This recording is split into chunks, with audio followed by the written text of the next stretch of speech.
14, versículo 1 em diante.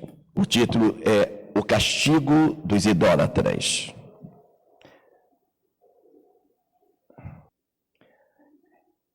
Bem, diz assim: E vieram a mim alguns homens dos anciãos de Israel e se assentaram diante de mim. Então veio a minha palavra do Senhor, dizendo: Filho do homem, estes homens levantaram seus ídolos nos seus corações e o tropeço da sua maldade puseram diante da sua face. Devo eu, de alguma maneira, ser interrogado por eles? Portanto, fala com eles e diz-lhes: Assim diz o Senhor Jeová: Qualquer homem da casa de Israel que levantar os seus ídolos no seu coração e puser o tropeço da sua maldade diante da sua face, e vier ao profeta, eu, o Senhor, vindo ele, lhe responderei conforme a multidão dos seus ídolos, para que possa apanhar a casa de Israel no seu coração, porquanto se apartaram de mim para seguirem os seus ídolos. Portanto, dize à casa de Israel: Assim diz o Senhor Jeová: Convertei-vos e deixai os vossos ídolos, e desviai os vossos rostos de todas as vossas abominações.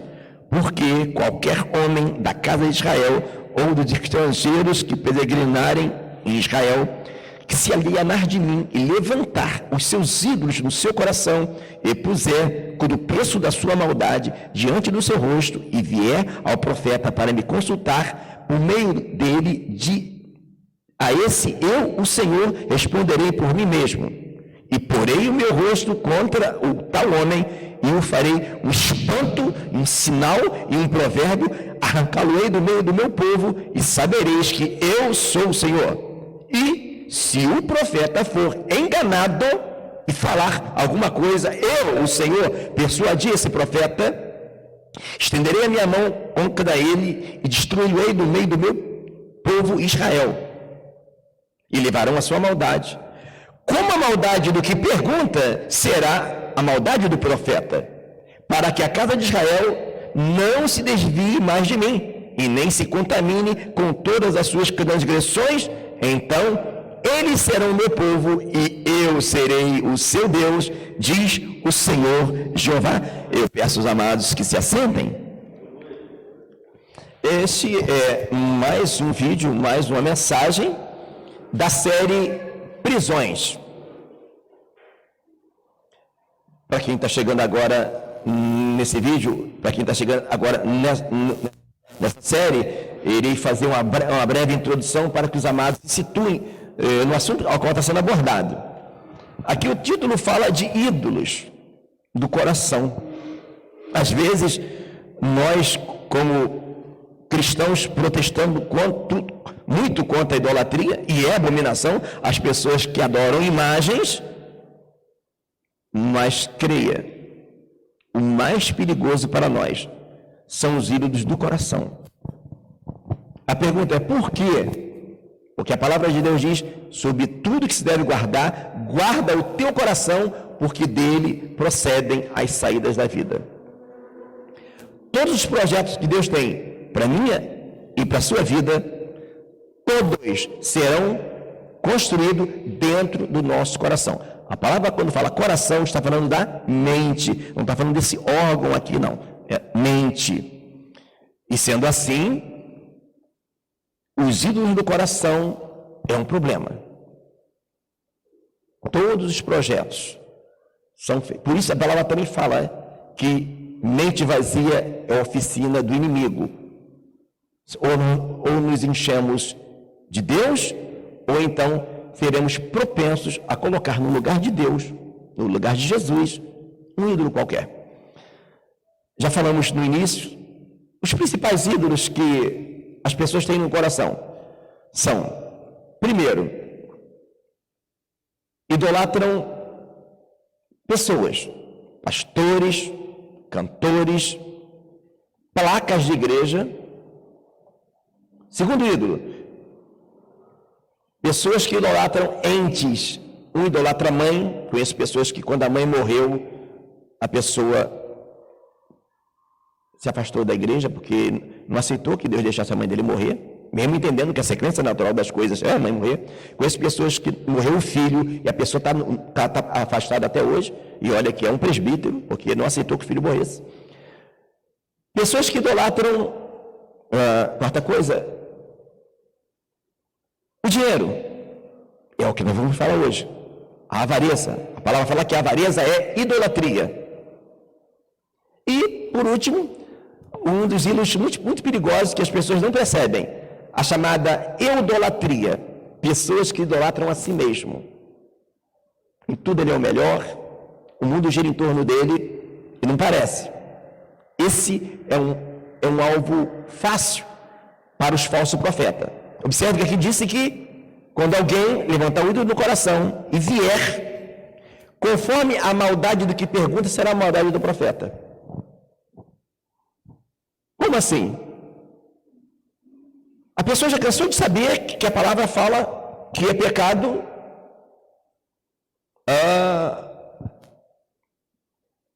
por exemplo, beber. Aí o camarada gosta de beber e vai em certos lugares, e quando a liderança vê que o dízimo do cidadão é alto, ele fala que o cara quer ouvir. Pessoas com o coração cheio de mágoa, cheio de ódio. Ele quer ouvir o quê? O que ele quer ouvir? Que alguém fala assim para ele, quem te viu passar na prova e não te ajudou, quando vê você na bênção, vai chorar. Quer ouvir o quê? Que Deus vai ferir os seus inimigos. Ele não quer ouvir. Se teu inimigo tiver fome, dá-lhe de comer. Amai os que vos perseguem, bendizer o que vos maldizem. Percebe? Para cada um dos pecados que a Bíblia fala que é pecado, e alguém tenta encontrar alguém e dizer para ele que não é, Deus sempre vai permitir.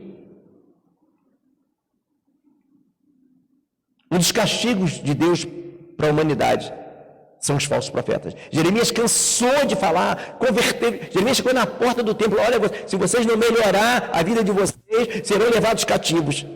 Mas eles preferiram ouvir Ananias, o falso profeta. E todos foram deportados para a Babilônia.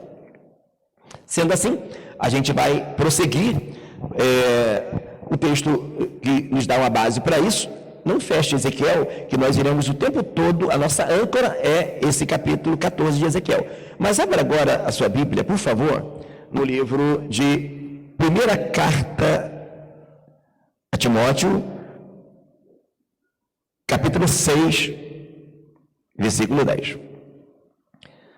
Lembrando que essa mensagem de hoje é a continuação do vídeo passado, da mensagem passada, que falou sobre... Alguém lembra como é que está lá no vídeo? Jean deve lembrar, né, Jean? O tema é idolatria, é avareza. E por que nós estamos dando duas pregações para esse tema avareza? Por que estamos dando duas vezes? Por que é tão importante?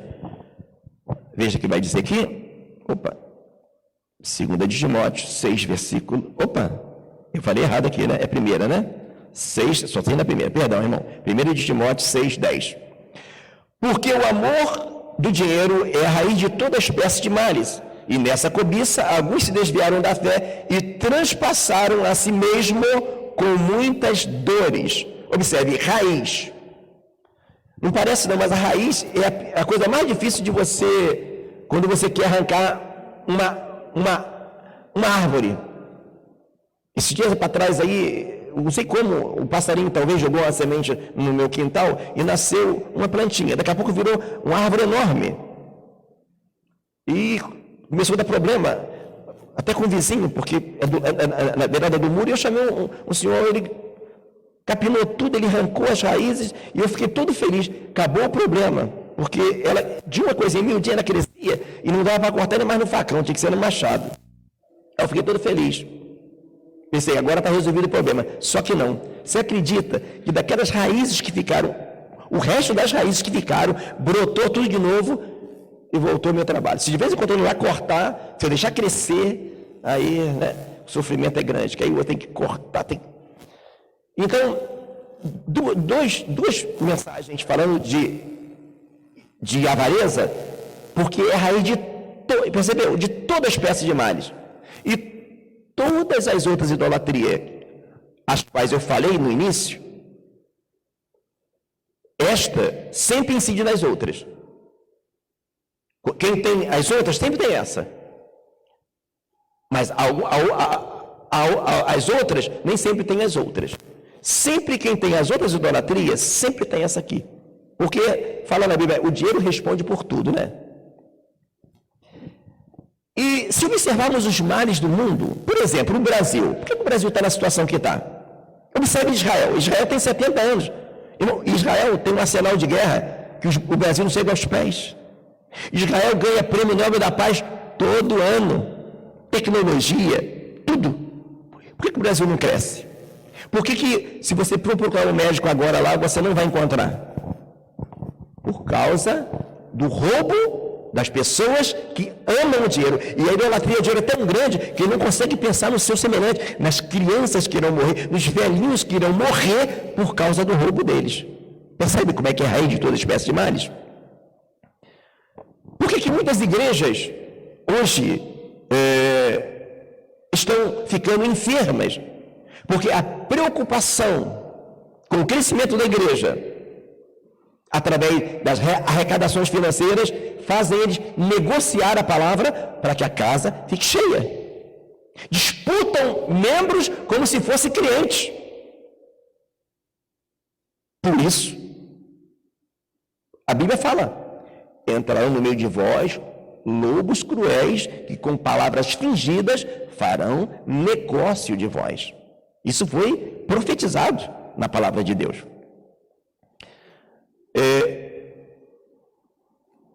E nós vemos, eu tenho observado casos, poderia contar números, mas um dos casos que muito me chamou a atenção, quando se fala de dinheiro, já contei na pregação passada, mas um que me deixou, sabe assim, muito, aliás, dois, é justamente sobre enfermidade. Uma vez eu fui convidado por um irmão para orar pelo filho dele que estava enfermo. Ele era meu cliente, eu fui na casa dele para cuidar. E quando cheguei lá, para o filho dele, eu vi que ele ficou constrangido de me dizer que não. E eu percebi que a esposa dele não queria que eu orasse, porque eles eram de outra igreja. Já imaginou o menino for curado através da oração de outra igreja? Para ele seria uma vergonha. Percebe? Como é complicado. E por que são prisões? Que a pessoa fica prisioneiro daquilo. Mas a outra foi uma vez que eu vi uma irmã doente e queria orar por ela. E o marido não querendo que eu orasse. Aí eu falei, puxa vida, mas ela está tão doentinha. Aí depois eu fui entender. É porque ela estava recebendo como é que se diz? Um dinheiro do INSS. E se ela ficasse curada, ia acabar. Irmãos, seria cômico se não fosse triste. Ninguém me contou isso. Eu vi isso. Olha como é uma prisão. Por que a idolatria é uma prisão? Primeiro, você não pode servir a dois deuses.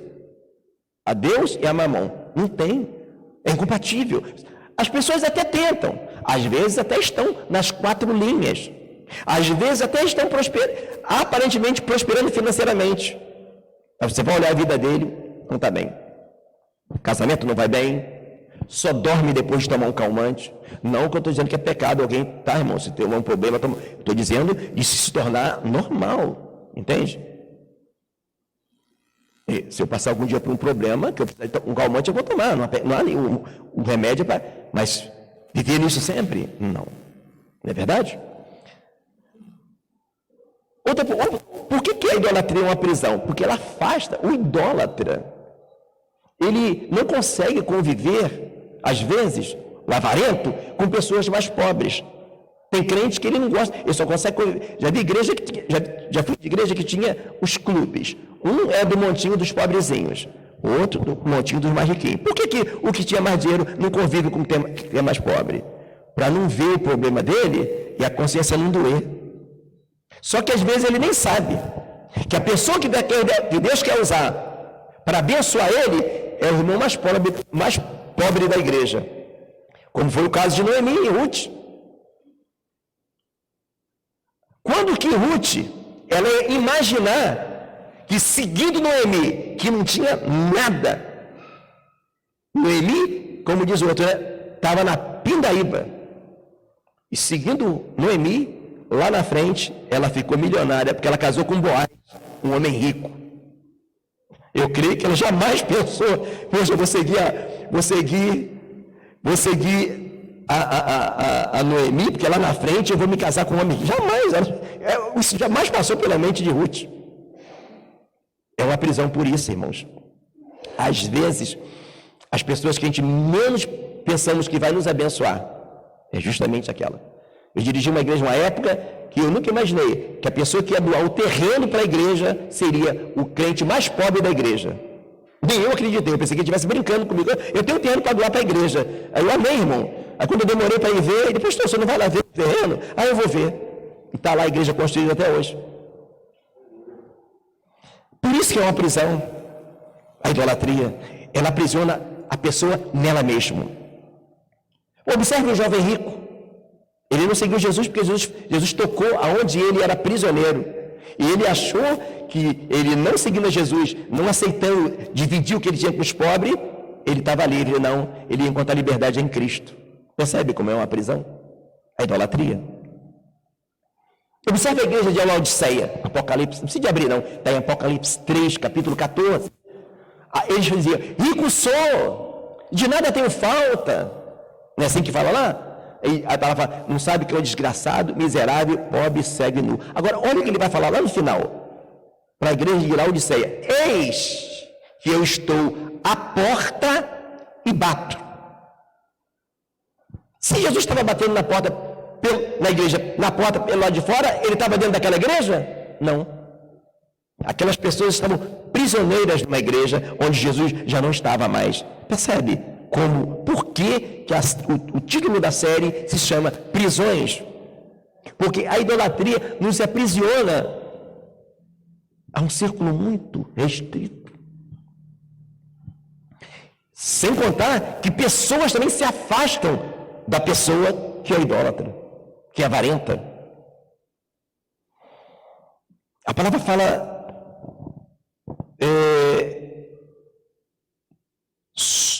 sobre tudo que se deve guardar, guarda o teu coração, porque dele procedem as saídas da vida. Provérbios 4, 23, se você quiser anotar. Agora, qual é o perfil do avarento? Tem várias coisas, eu falei um pouco na semana passada, mas vou falar um pouquinho mais agora. Primeira coisa, o avarento, o idólatra a dinheiro, para começar, eu vou repetir, ela é uma pessoa fraca.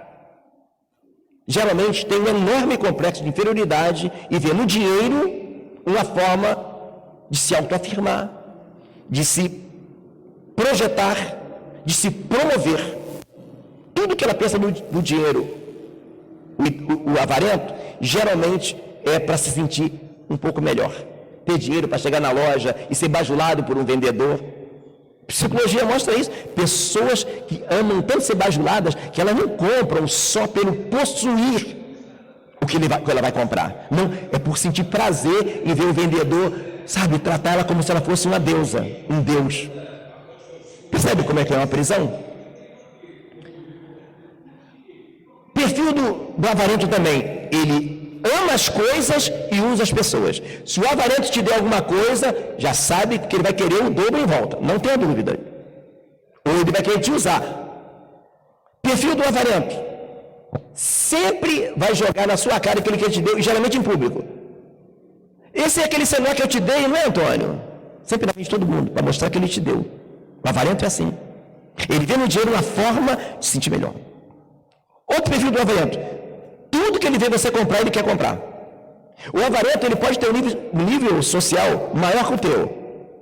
Ele pode ter um carro que você nunca vai poder comprar. Ele pode ter uma casa melhor que a tua, ou ter duas, ou ter três. Mas se você comprar um celular que ele não tem, ele vai perguntar onde você comprou, quanto foi, e vai querer comprar igual. Porque o avarento, ele é tão fraco, que ele vai se sentir menor do que você, mesmo tendo mais dinheiro que você, mas não tendo aquilo que você comprou. É uma prisão, não é? É prisão. Ele quer aquilo que você tem, porque se ele não comprar aquilo que você comprou, ele se sente menor do que você, mesmo tendo mais dinheiro que você. Isso é ciência. Prova isso. E o que acontece com uma pessoa assim? Geralmente as pessoas se afastam dela. Porque se ela for na tua casa e vê o teu piso como colocou, depois vai colocar o piso igual o teu. Mas se for na casa, o piso, eu comprei igual. Eu creio que vocês conhecem muitas pessoas assim. Agora, não adianta só a gente apresentar o problema, mas é importante a gente apresentar o quê? A solução.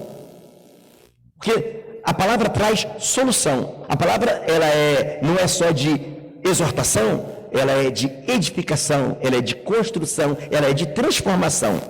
E a resposta, aí a gente volta de novo para Ezequiel 14, e a chave do problema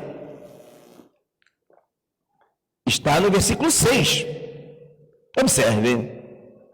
Diz assim: assim diz o Senhor Jeová, convertei-vos e deixai os vossos ídolos.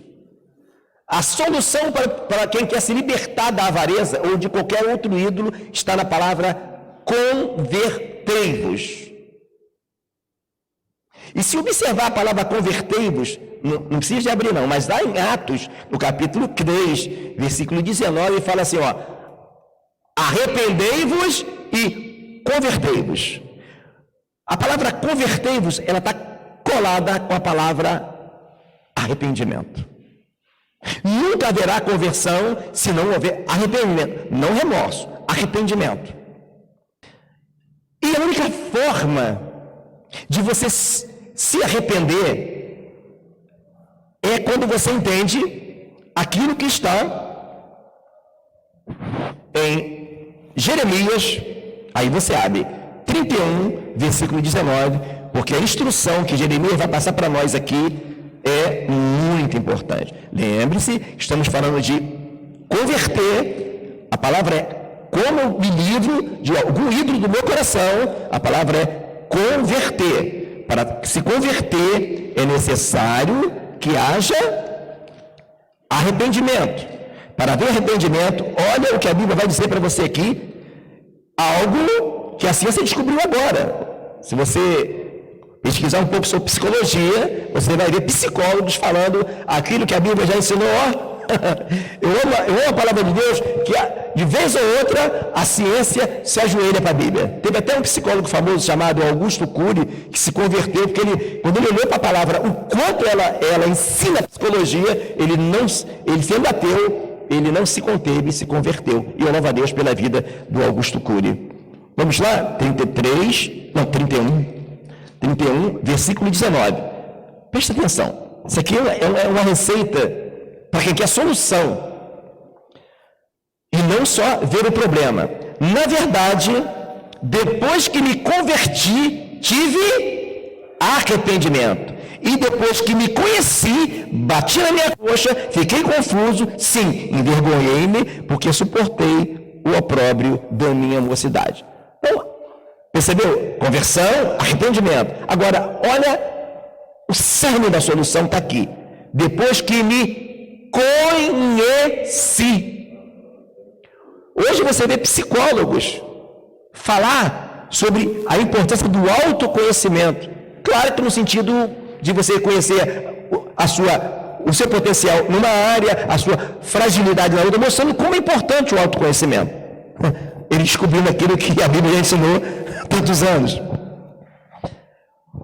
Então, amados, essa série de mensagens, ela não tem a proposta de acusar ninguém, de depreciar ninguém, mas levar você aquilo que vai trazer solução, o autoconhecimento. Depois que me conheci. E como é que eu me conheço? Quando eu uso a Bíblia da melhor forma que a Bíblia pode ser usada. Como lâmpada para os meus pés e a tua palavra, e luz para o meu caminho. Mas luz para quê? Iluminar para dentro de nós. Não é só iluminar para a vida do irmão, eu acusar o irmão. É para nós. Observe que o autoconhecimento vai dizer lá, na leitura da ceia, examine-se, pois, o homem a si mesmo, e assim coma deste pão e beba desse cálice. Então, eu não estou falando uma coisa que a ciência inventou. Eu não estou querendo trazer, que eu fico muito triste quando alguém tenta colocar o evangelho de Bengala, onde a psicologia está mais alta do que a Bíblia. Não, a Bíblia está muito mais alta, muito, muito mais alta do que a psicologia. Depois que eu me conheci, eu tive arrependimento.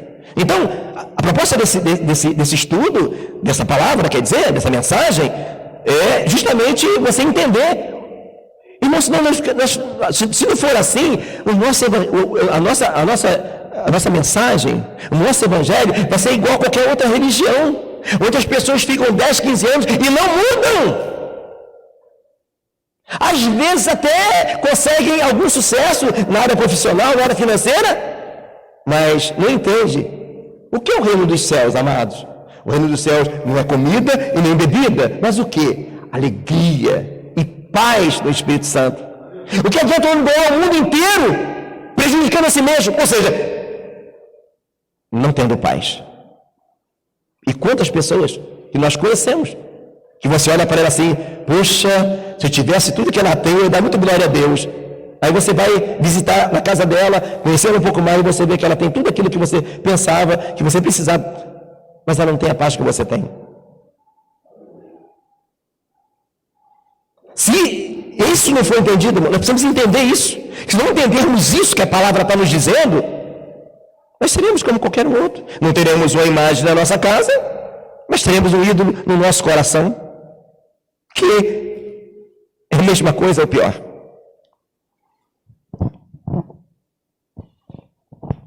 E então a primeira coisa é se conhecer, perceber aquilo que realmente está em nós e não falar, isso aqui é para o nosso irmão. A segunda coisa, eu falei na semana passada, mas eu vou repetir que é muito importante. Eu escuto muitas pessoas, sempre quando chega algum cliente que eu vejo que eu vou garimpar, sempre garimpo alguma coisa. E eu conheci um rapaz que ele veio do AA, Alcoólicos Anônimos. Para quem não conhece, é uma coisa muito legal. Uma das coisas que me acha muito interessante lá é que eles não aceitam doação de ninguém que não seja do grupo deles. Não é uma religião. Mas onde que eu percebo que quem criou aquilo ali teve sabedoria. Não vou botar religião, porque senão vai assustar as pessoas. Mas usou um princípio bíblico. Usou um princípio bíblico. Quando? Eles confessam que são viciados. O cara chega lá na frente para dar o depoimento dele. Eu sou viciado em bebida alcoólica. Há 20 anos eu estou livre, eu estou limpo. Mas se ele está limpo há 20 anos, como ele ainda é viciado em bebida alcoólica? Eu não posso tomar a primeira dose. E, partindo da premissa de confissão, eles vivem a vida inteira e morrem sem nunca mais se alcoolizar. Não é interessante isso? Agora, onde é que isso se encaixa na Bíblia? Não precisa de abrir, que eu sei que a maioria conhece. Tiago 5,16. Tiago 5,16 diz: confessai as vossas culpas uns aos outros e oreis um pelos outros para que sareis. Percebe? Quando a cura acontece? Quando há confissão. Quando há confissão. Precisa confessar para o pastor.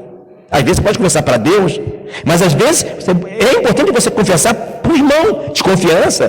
Pode ser de um presbítero, um diácono, um irmão, uma irmã, porque isso traz cura. No momento, dá um pouquinho de vergonha, não é verdade? Puxa, eu errei. Mas isso traz uma cura imensa.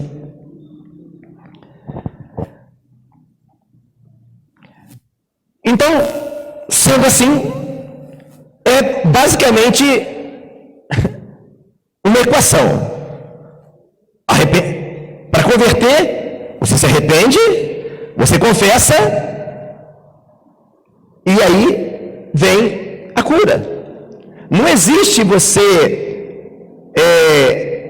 errei. Primeiro, a palavra ilumina para dentro de você. Aí você tem o autoconhecimento. Você percebeu. Ao invés de você fazer igual a Adão, colocar a culpa na Eva, não, você confessa. Quando você se conhece, você confessa.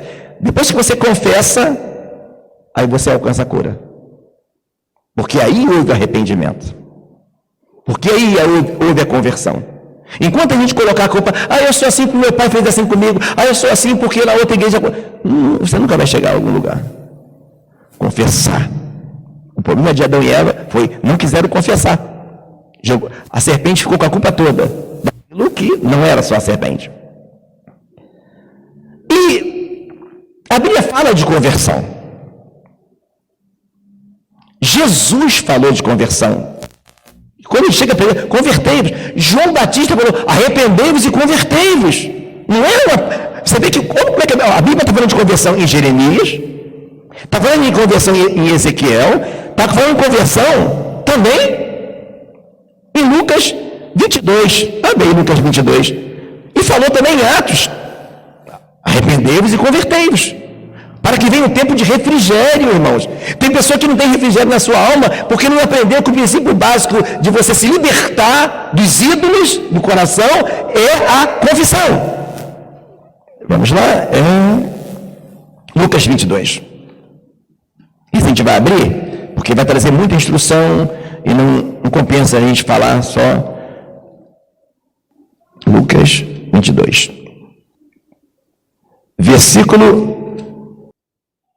32. Observe isso aqui agora. Não, 31. E disse também o Senhor, Simão, Simão, eis que Satanás vos pediu para vos cirandar como trigo, mas eu roguei a ti para que a tua fé não desfaleça, e tu, quando te converteres, confirma a teus irmãos. Olha, o homem andou com Jesus, estava no monte da transfiguração, viu aquilo tudo. Percebe, irmão, que milagre não converte ninguém? Que ver milagre não converte ninguém? Percebe por que muita gente hoje está na periferia do Evangelho? Não está tendo refrigério na sua alma. É um mero religioso. Jesus fala para Pedro. E como é que a gente percebe que Pedro, ele não era convertido, além da afirmativa do próprio mestre? Observe o que ele vai dizer aqui agora.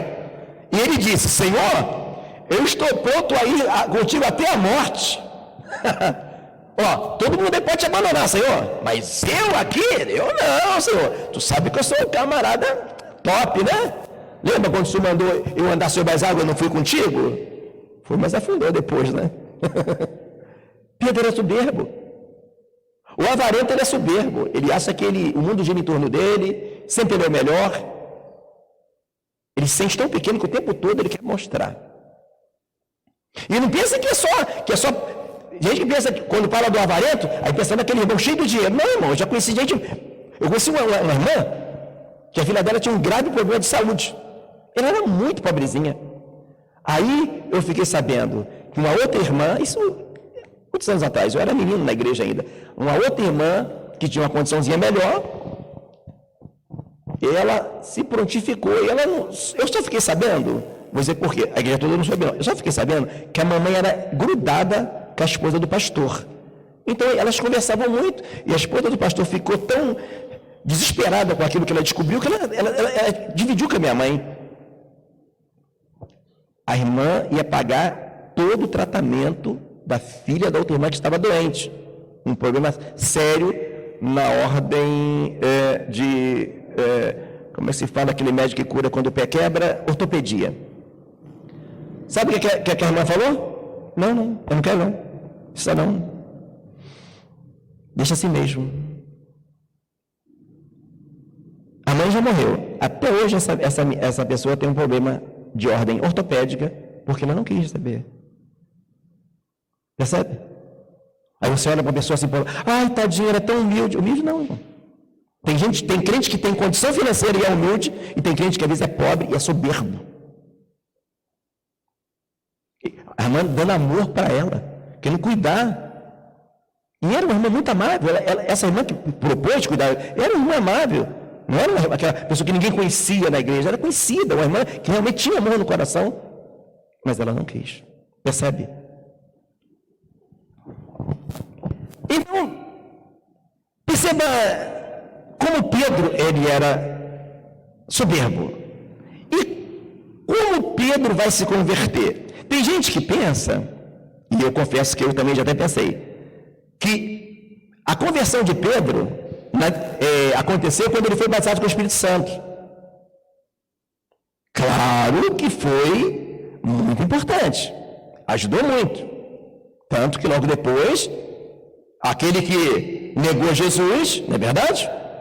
Ele, quando houve aquela perseguição, e os discípulos não queriam que Pedro se apresentasse no templo, ele se propôs a ir, não tinha medo mais de ser morto.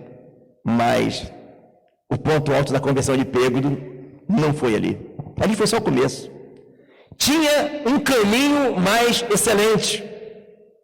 Havia um caminho mais excelente. Isso vai acontecer bem depois. Aí vale a pena você abrir, porque é uma parte muito interessante. Gálatas, capítulo 2. Olha aqui quando Pedro realmente se converteu. Aquele camarada soberbo, aquele camarada que ele era o melhor, tudo era ele. E eles queriam saber quem era o mal no reino dos céus, aquela coisa toda, né? Vamos lá, observe.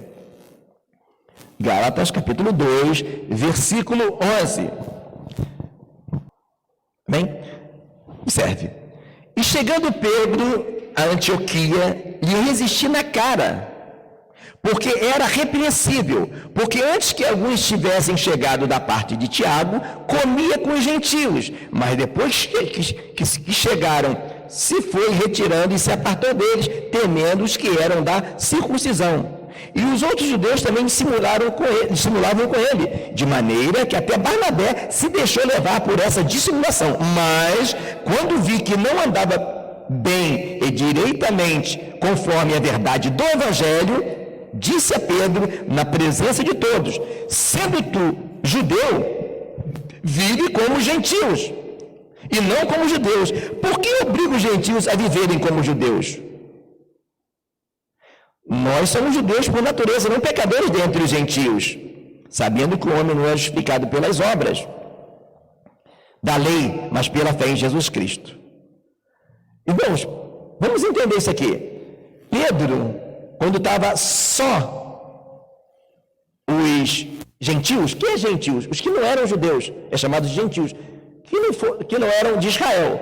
Ele comia com todo mundo, porque ele sabia que não tinha nada a ver, e conversava com todo mundo. Mas, quando chegava aquele pessoal que era judeu, circuncidado, guardador da lei, aí ele ia devagarzinho, ia saindo fora. Aí, Paulo chega e resiste. Paulo não foi falando mal para os outros. Olha, falando mal de Pedro para todo mundo, não. Ele não foi aquele covarde, né? Ele chegou na cara de Pedro e falou.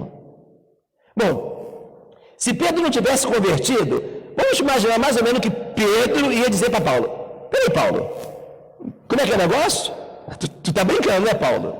Tu não tá falando isso comigo. Você quer me dar lição de moral? Tu quer me ensinar? Paulo, alto lá, você disse que viu Jesus, nem sei se tu viu na verdade. Eu andei com o mestre, eu comi com o mestre, eu estava lá quando ele foi crucificado. Você entrou agora e quer sentar na janela? Tu quer me dar lição de moral, Paulo? Pode se retirando daqui, porque eu não vou aceitar que você que matava cristão, tu matava crente, rapaz, tu estava por matar os crentes, tu agora vem chamar a minha atenção, Paulo? Aí tu é muito cara de pau, Paulo, tu é muito cara de madeira, ainda virei eu, tá vendo aí, ó? Paulo chega aqui agora, ele matava os crentes, perseguia todo mundo, e quer me ensinar a pastorear, quer tomar igreja. Paulo, eu fui incumbido de começar a igreja, Paulo?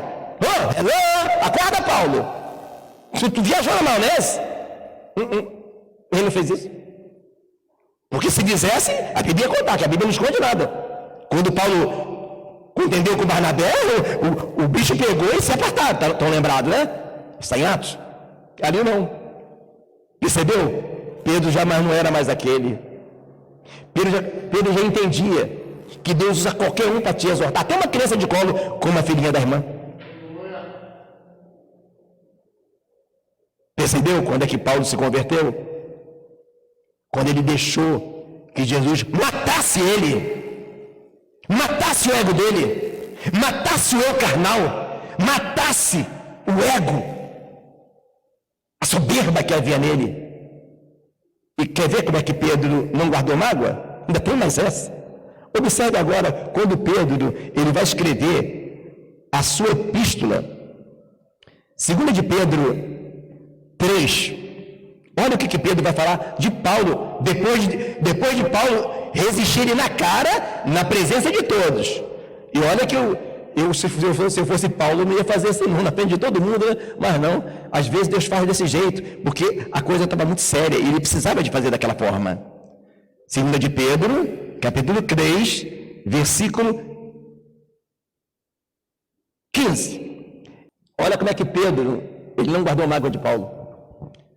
E tende por salvação a longanimidade do nosso Senhor, como também o nosso amado irmão Paulo vos escreveu segundo a sabedoria que lhe foi dada.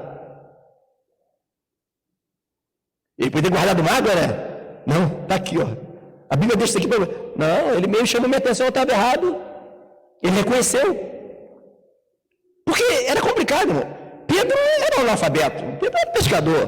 Paulo falava vários idiomas, irmão. Ele foi repreendido por um cara que tinha um grau. Então, se Pedro não tivesse convertido mesmo, o cara, só porque tem estudo, só porque é formado em teologia, só porque fala vários idiomas, vem esse camarada, talvez Paulo fosse até baixinho, né, que nem eu, vem esse baixinho aí, querendo me ensinar.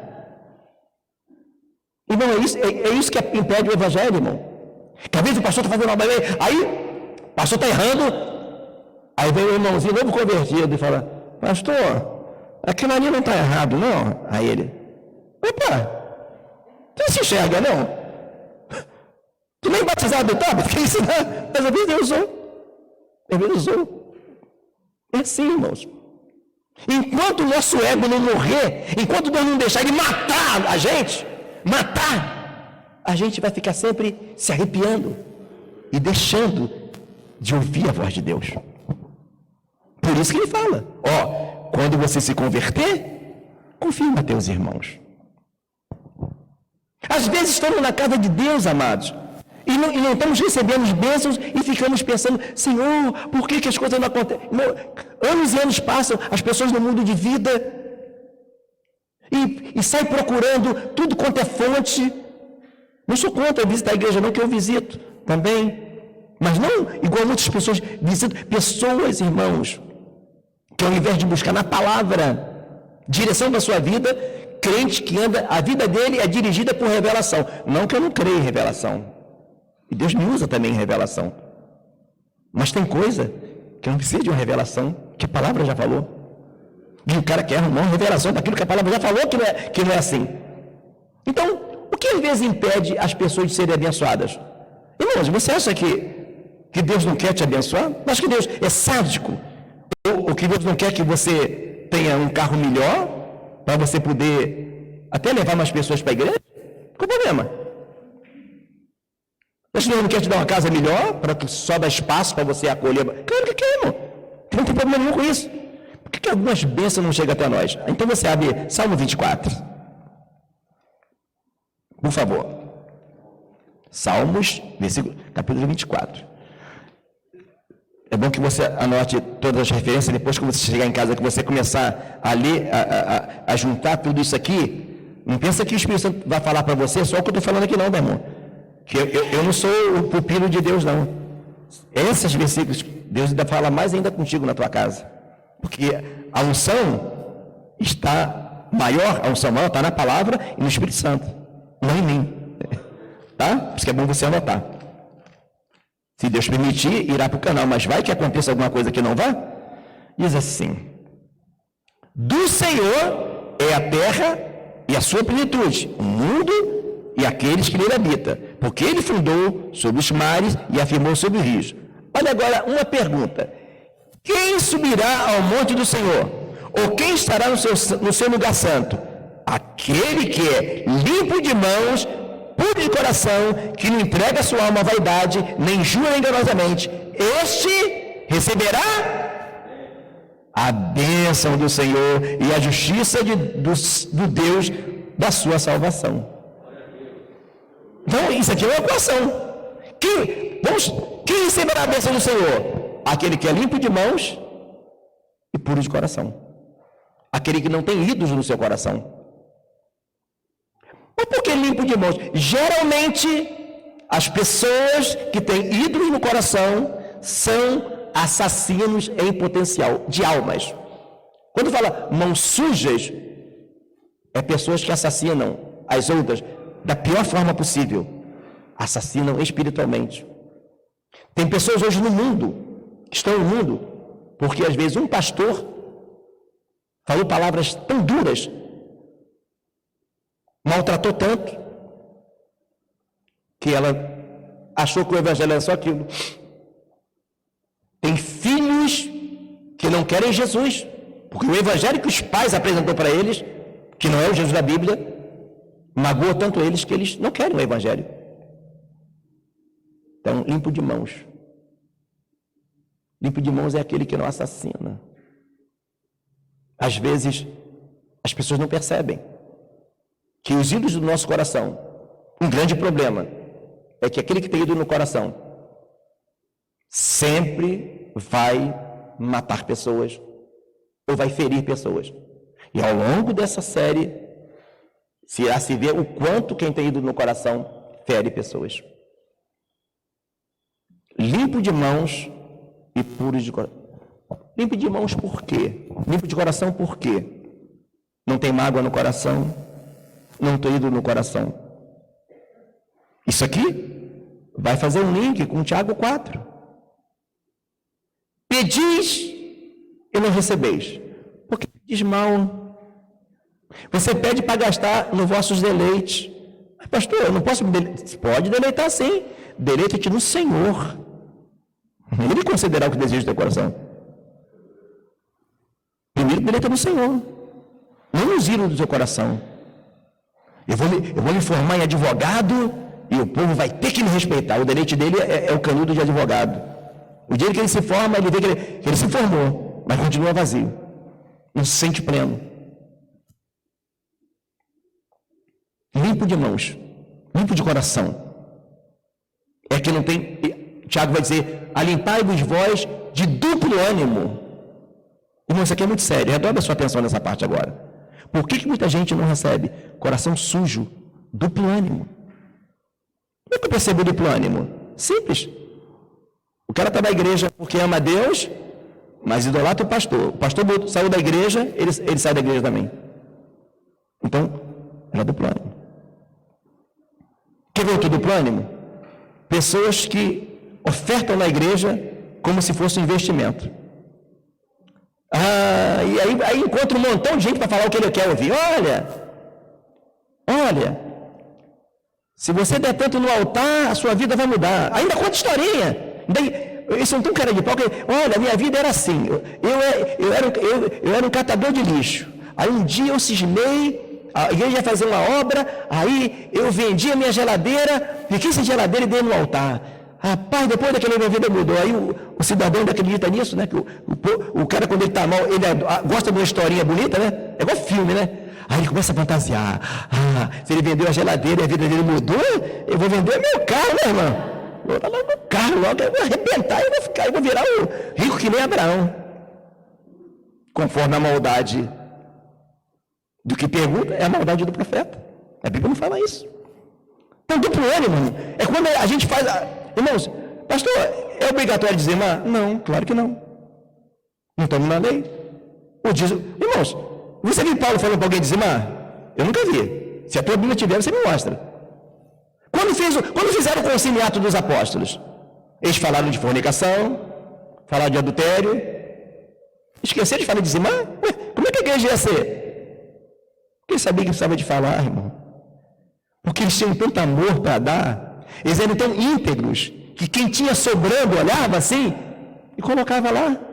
E quando colocava aos pés dos apóstolos, e via como era gasto, que o dinheiro que colocava nos pés do apóstolo não era gasto para embelezar templo, para construir catedrais. A Bíblia não conta que Paulo construiu catedral nenhuma. Ele via que dividia com quem não tinha. Aleluia. Glória a Deus. É diferença, irmão. Irmãos, eu vejo dos dois tipos de lideranças, dois tipos de pastores.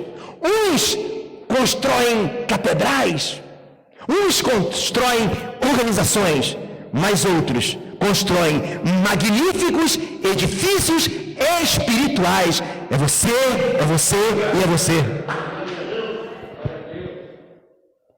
Mas, pastor, e se eu quiser dizimar? Pode, desde que você não dizime como um trapaceiro. A Bíblia tem duas pessoas que dizimou no Velho Testamento, mas a nossa referência é qual? A nossa referência é Abraão. Observe que Gálatas, já estamos em Gálatas 3. Não, isso aqui é a escola dominical. Muita gente não vem, muita igreja não tem a escola dominical, porque ele sabe que se ele for para a escola dominical e ler a Bíblia, ele vai embora, ele vai descobrir, né? Igual alguns países que não querem dar cultura para o povo, sabe? Se o povo estudar, ele vai crescer. Então não tem escola dominical em muitos segmentos, porque os caras veem a Bíblia e vai ver que não está errado, e não vai ser mais enganado. Abraão, Gálatas capítulo 3, versículo 7. Tem gente que acha que a minha pregação não é estudo bíblico, não adianta eu falar aqui e não mostrar na Bíblia. Porque a minha palavra não vale nada, o que vale é a palavra do Senhor. Observe o que vai dizer aqui, ó. Gálatas 3, versículo 7. Sabei, pois, que os que são da fé são filhos de quem? De Abraão. Ora, tendo a Escritura previsto que Deus havia justificar pela fé os gentios, anunciou primeiro o evangelho a quem? A Abraão, dizendo: todas as nações serão benditas em ti, de sorte que os que são da fé são benditos com quem? Com quem de Abraão. Então, tudo que você vai viver agora, nós estamos benditos com quem de Abraão. E ainda fala assim, ó, a promessa que foi feita a Abraão, aí já vai estar no 17, só para a gente ganhar tempo. Mas digo isso, que tendo sido o testamento inteiramente confirmado por Deus, a lei que veio 430 anos depois, não o invalida de forma a abolir a promessa. Irmãos, nós estamos vivendo hoje, não é o que foi conquistado com o sangue de carneiro. A promessa que Deus fez a Abraão, 430 anos antes, quando a lei entra, não aboliu ela.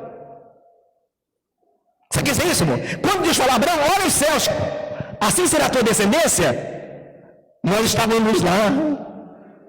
A nossa referência é Abraão. Pergunta: alguém mandou Abraão dizimar? Não. Aleluia. Irmãos, se você pregar a palavra, você não vai ter dificuldade e nem vai ficar botando a faca no pescoço de alguém para vir dar dinheiro na tua igreja. Ele vai ver, porque é impossível alguém cheio de Espírito Santo que não tem amor à obra, não tem amor aos irmãos. Mas não daquele jeito, né? Dizima aqui, alto, e quer que o nome dele fique lá no caderno para saber quanto ele dizima. Aqui, se alguém pensar que vai chegar aqui, vai dizimar, que alguém vai saber, a caixinha está lá. Ninguém nunca vai saber quem dizimou mais, para ninguém ser tratado diferente aqui.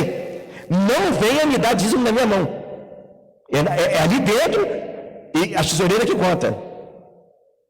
Entende? O avarento gosta disso. Dizimar mais, e o teu nome dele lá, para todo mundo bajular ele. Então, observe, nós somos benditos com o crente Abraão. É bênção dizimar? É. Desde que você dizime como Abraão. Mas peraí, mas teve um cidadão que dizimou também, não tem? Qual foi? Alguém lembra? Jacó. Teve um que dizimou. Jacó. Agora, Jacó era o que, irmão? Trapaceiro. Olha o que Jacó fala para Deus: Senhor, se tu me abençoar. Jacó chegou lá, vamos lá em Gênesis. É a última referência mesmo? Isso aqui tem muita instrução, é bom que você leia. A nossa referência é Abraão. A lei não aboliu, irmãos. Nós estamos benditos com quem é Abraão. Hoje nós estamos vivendo a promessa que Deus fez a Abraão. É diferente. Mas, pastor, mas se não dizer que o dízimo... Sabe por que na lei o dízimo era obrigatório? Porque a palavra fala que na lei os homens eram duros de coração. Por isso fala: tirarei de dentro do coração de pedra e colocarei o coração de carne. Como? Porém, vais o meu espírito Santo, quando o Espírito Santo amolece o coração de alguém, ele não precisa ser assustado para dizimar. Não precisa. E nem fazer uma barganha. Entende? Xaragassou finalagás. Gênesis, capítulo... esse eu não anotei, mas está em capítulo 28. Então, 28 e 18. Eu vou aguardar um pouquinho para os irmãos encontrarem. Todos acharam? Alguém? Amém? Amém? 28 e 18. Então levantou-se Jacó pela manhã de madrugada e tomou a pedra que tinha posto na sua cabeceira e a pôs por coluna e derramou azeite em cima dela. E chamou o nome daquele lugar Betel. O nome, porém, daquela cidade antes era Luz. E Jacó votou um voto dizendo: se Deus for comigo e me guardar nesta viagem que faço, e me der pão para comer, e vestido para vestir, e eu em paz tornar a casa do meu pai, o Senhor será o meu Deus. E esta pedra que tenho posto por coluna será a casa de Deus. E tudo quanto me deres, certamente te darei o dízimo. Será que isso que Jacó fez aqui foi legal? Bom, eu não estou dizendo que você não possa fazer um dízimo. Eu não estou dizendo aqui que você não possa fazer um voto de dizimar ou qualquer coisa.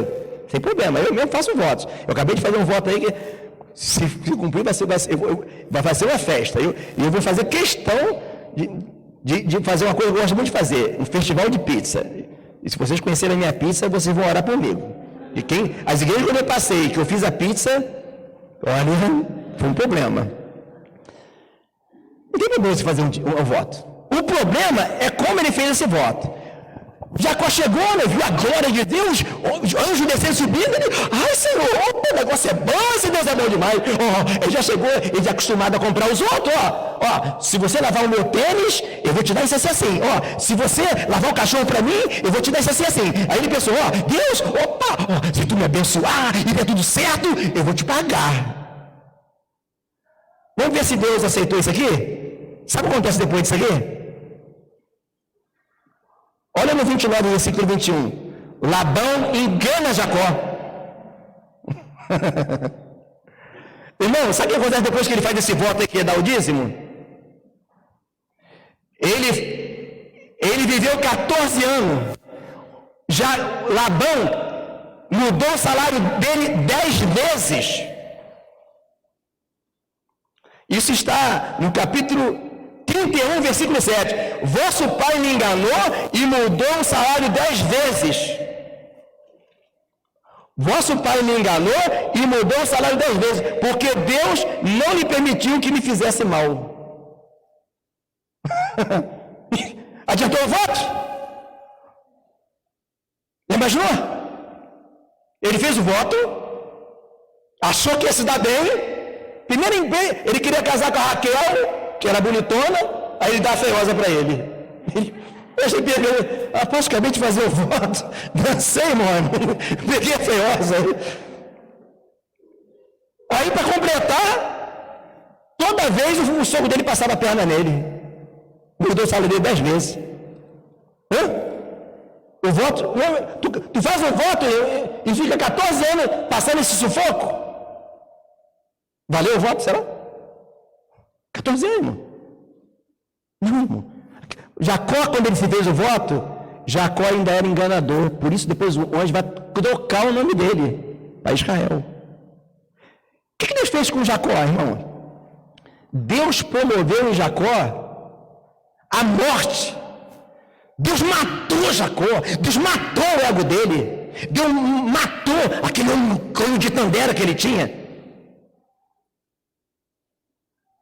E ele passou por muita tristeza.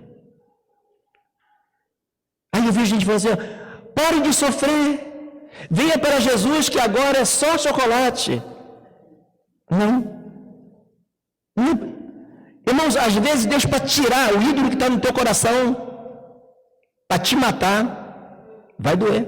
Imagina bem, eu fico pensando né? Pensa você também, eu sou você. Você namora a tua noiva e fica toda neguinha para casar. Aí quando você descobre, você não casou com a tua filha, tem uma mocreia lá. Que é isso? Foi o que aconteceu, irmão. Tu acha que ele ficou alegre? Não, o cara trabalhou, veja bem, ele trabalhou 7 anos, irmão. 7 anos ele pensava, ai, quando eu casar com a Raquel. Aí você pensava, ai, quando eu casar com a minha esposa. Foi alegre para ele? Tristeza. Aí, mas além disso tudo, quando ele pensava que ele ia ganhar um dinheirinho, que ele gostava, né? O que acontecia? O sogro dele enganava ele. Só tristeza. Mas que pode? Ele viu aquela visão toda. E Deus fez promessa para ele. Só que ele ainda era trapaceiro. Ele queria um Deus de barganha. Tem gente que quer um Deus de barganha. Se tu me der isso, eu dou aquilo. Não, o voto é para memorial, irmão. Você gostaria? Se você fosse Deus, ó Senhor, se tu me abençoar, eu vou te dar 10%. Você teria que gostar? Se você fosse, a Bíblia fala que nós somos a noiva, né? A igreja, Jesus é o noivo. Tu gostaria que você, a tua esposa falasse para você assim, ó, se você me der um beijo, eu vou fazer a janta. Ah, então não faz a janta, só você me dá um beijo. Se você fala que me ama, eu vou lavar tua roupa. Gostaria? Mas é assim. É a forma que Jacó lidou com Deus. Agora, por que Deus permitiu aquilo? A última referência. Essa vai valer a pena você ler. 2 de Coríntios, capítulo 7, versículo 10. Aí você vai ver que o evangelho não é muito bem o que as pessoas pensam, irmão. Irmãos, se você vem para Jesus e você tem um troço que é para tirar, irmão, Deus não vai ter pena de arrancar esse espinho que está em você, mesmo que venha doer. Olha aqui, isso aqui está escrito na Bíblia, não é o que eu vou falar não. 2 de Coríntios, capítulo 7, versículo 10. Porque a tristeza, segundo Deus, opera o quê? Quem que falou lá em Ezequiel 14? Arrependei-vos e tirai os vossos ídolos do vosso coração. Como que eu me arrependo? Quando eu busco autoconhecimento, quando eu me examino. Quando que eu me arrependo? Quando a prova que eu me arrependi é que eu confesso. Eu reconheço o meu erro. Está aqui, ó. Agora olha o final. Porque a tristeza, segundo Deus, opera o arrependimento para a salvação, da qual ninguém se arrepende, mas a tristeza do mundo opera a morte. Irmão, se você está com Deus, e Deus está te levando em alguma área que está trazendo sofrimento, observe, se aquilo que está fazendo sofrer, não é Deus matando o teu ego, matando a tua soberba, porque se for, não adianta você correr. Agora no mundo não, a tristeza que as pessoas passam no mundo, aí opera a morte, que as pessoas se suicidam. Mas hoje as pessoas procuram pastores, lideranças, pregadores que façam o evangelho que elas querem que a igreja se adapte o que elas querem viver. Mas o evangelho é aquilo que Deus manda falar. O profeta, o pastor, o pregador, ele tem que falar não o que as pessoas querem ouvir, mas o que Deus quer que seja falado. Então, amados, esta é a palavra de Deus para nós. O que adianta às vezes você ouvir palavra, olha, você é o vencedor, olha, Deus vai fazer isso, aí você na hora você dá glória, você pula, aí quando chega em casa você olha para o problema aí, gente, eu estava com a fé danada na igreja, irmão, tem muita gente trabalhando com técnicas de manipulação da mente, falam coisas que você fica, isso é técnica. O evangelho virou comércio. Eles são PhD em controlar pessoas. Na hora da pregação, aí quando tu chega em casa, você dá de cara com um problema, você fala, cadê aquela fé? Ela bateu asas. Não era fé.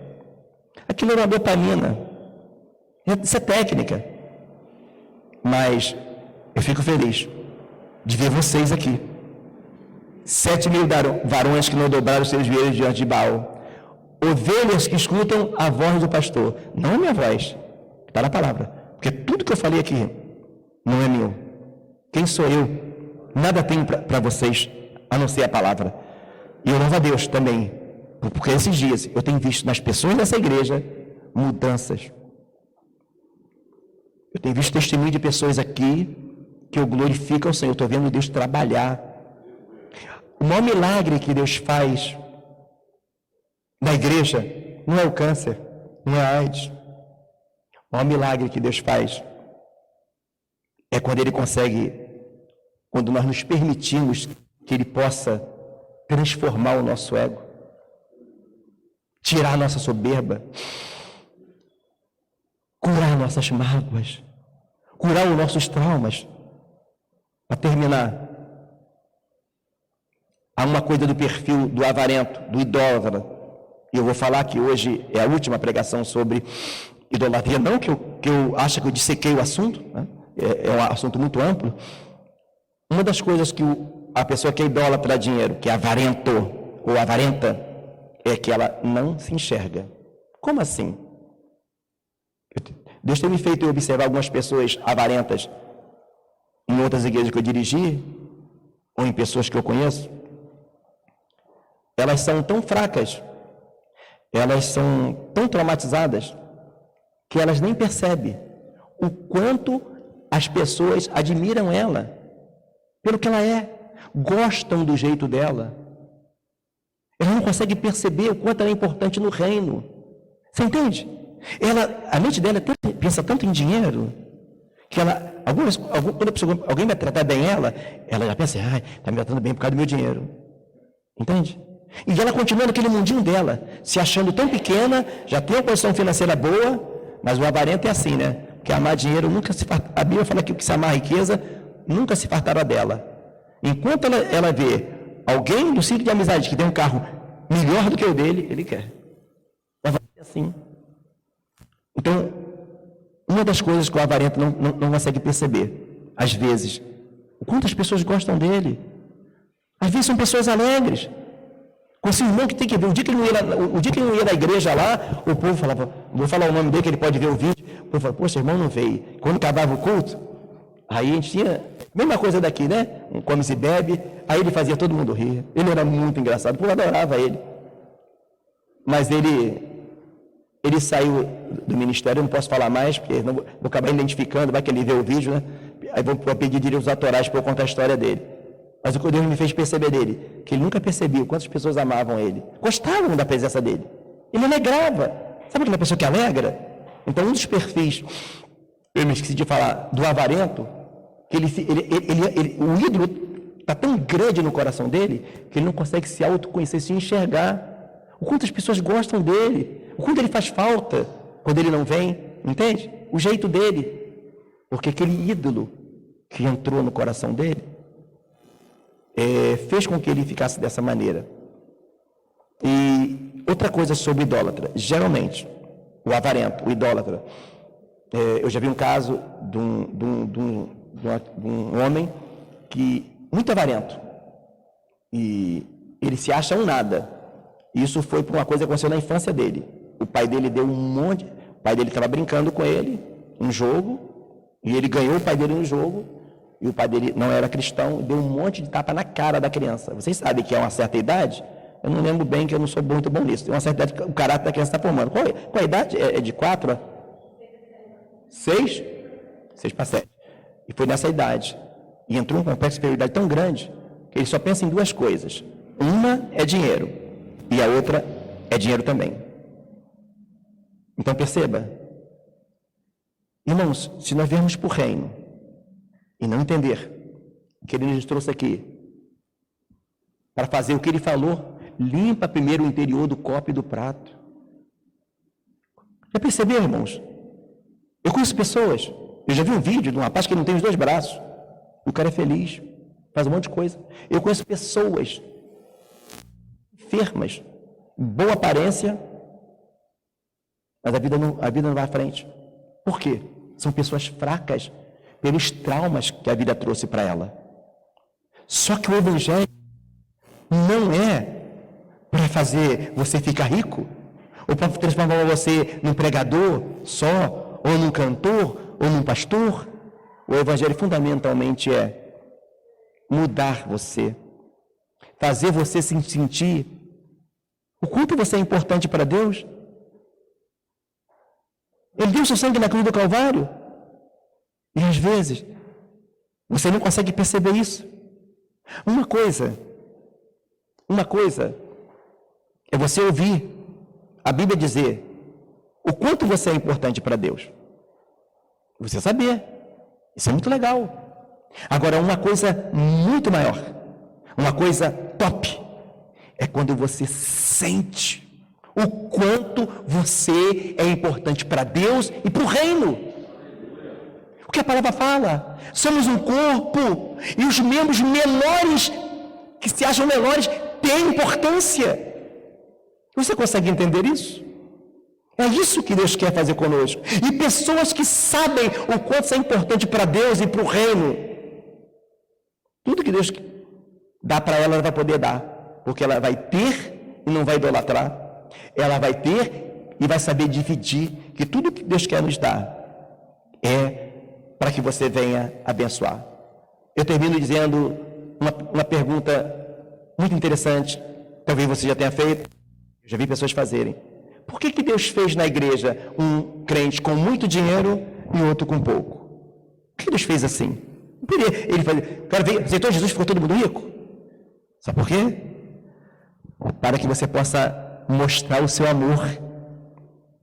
Percebe? Isso. É igual o pai. Como é que você fica quando vê seu filho brigando? Você fica arrasado, né? Como é que você fica quando você vê seus filhos brincando, tudo feliz? Fica alegre. Deus é a mesma coisa, irmão. Ele disse, nisso todos conhecerão que sois os meus discípulos, se vos amardes uns aos outros.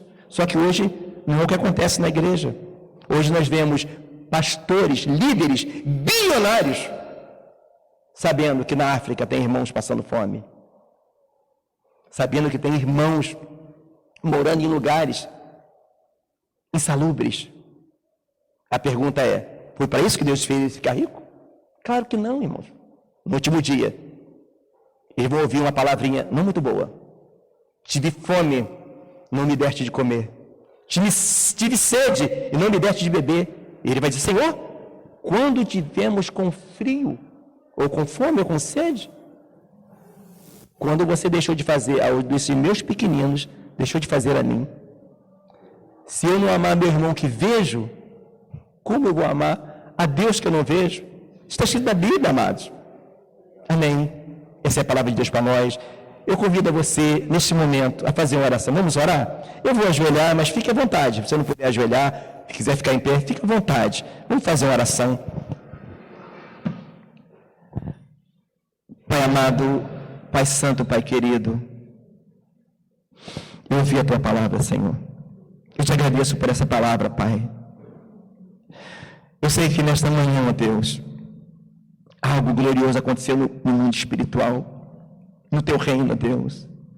A minha oração hoje, nesta hora, Pai, é que Tu me dê graça, Senhor, para que eu venha ter coragem de confessar as minhas culpas, de me examinar, ó Pai, porque como disse o Teu servo Davi, quem pode entender os seus próprios erros? Ó Pai, expurga-me, Senhor, dos erros que me são ocultos. Sonda-me, ó Deus, e vê se há em mim algum caminho mau. Pai, eu não quero passar essa geração, ó Pai, vivendo um evangelho medíocre. Pai, eu quero ser bênção para essa nação, bênção para os meus filhos, para minha esposa, para minha família. Pai, eu quero ser bênção para a Tua igreja, Pai. Eu quero ser bênção para o Teu povo neste lugar. Eu quero ser bênção para o pastoral, para o pastor Geraldo, para os demais pastores desse ministério. Então, Senhor, essa é a minha oração. Que eu nunca venha me esquecer, ó Pai, que a minha função aqui na Tua casa é fazer a Tua vontade. E a Tua vontade é a nossa santificação. Que eu venha buscar, ó Pai, tirar, se houver algum ídolo do meu coração que possa de alguma forma estar impedindo que a Tua graça, que a Tua paz venha fluir. Eu te peço em nome de Jesus. Amém. Amém.